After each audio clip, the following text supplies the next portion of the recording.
चला सकाळची सुरुवात झालेली आहे आणि आज इथे मी ना भेंडीची भाजी बनवते, ती पण माझ्यासाठीच बनवते बरं का.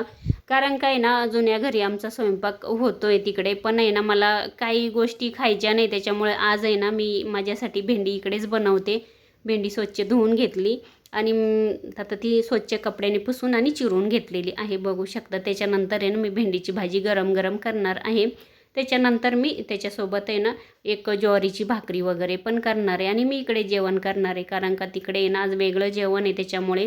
आणि इथे बघू शकता मी ज्यूस बनवलेलं आहे हे, आणि हे खूप गुणकारी आहे. आता माझे भरपूर असे प्रॉब्लेम झालेले होते आणि इथे बघू शकता आता थोडंफार आहे ना असं कडू वगैरे लागतं, पण कसं आपल्याला औषध म्हणून ते घ्यायलाच लागतं, कारण का आपल्याला त्याची पण गरजच असते.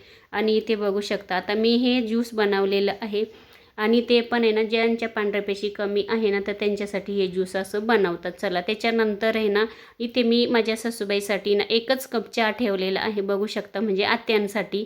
आत्या आहे ना तिकडे जुन्या घरी पण चहा पितात आणि माझ्याकडे आल्यानंतर मी त्यांना आहे ना चहा बटर देत असते, कारण का आत्यांना आहे ना चहा बटर खूप आवडतो. म्हणजे माझ्या सासूबाईला आत्यांना सांगितलं 2 देते, तर आत्या म्हणे ना एकच दे म्हणे. बघू शकता एक दिलेलं आहे बटर. त्याच्यानंतर आत्या इथं घेत आहे आता चहा.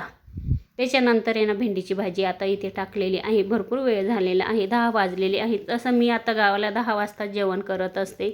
जर नाश्ता केला तर थोडं उशिरा जेवते, पण मग आज आहे ना नाश्ता वगैरे काही केलाच नाही आहे मी. त्याच्यामुळे इथे ना पटकन भेंडीची भाजी आता टाकलेली आहे शिजायला, आणि तिला काही वेळ लागत नाही भेंडी शिजायला.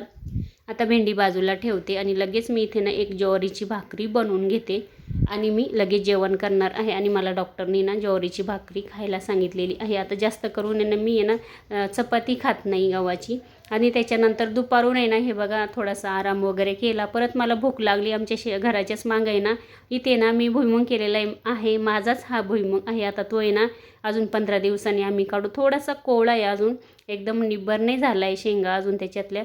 त्याच्यामुळे ना आता म्हटलं चला 2-3 मी ना इथे झाडं उपटून आणले शेंगांचे, हे बघा भुईमुगाचे झाडं. त्याच्यानंतर आता इथे मी खायला पण घेतलेले आहेत. चला इथेच एंड करते, बाय.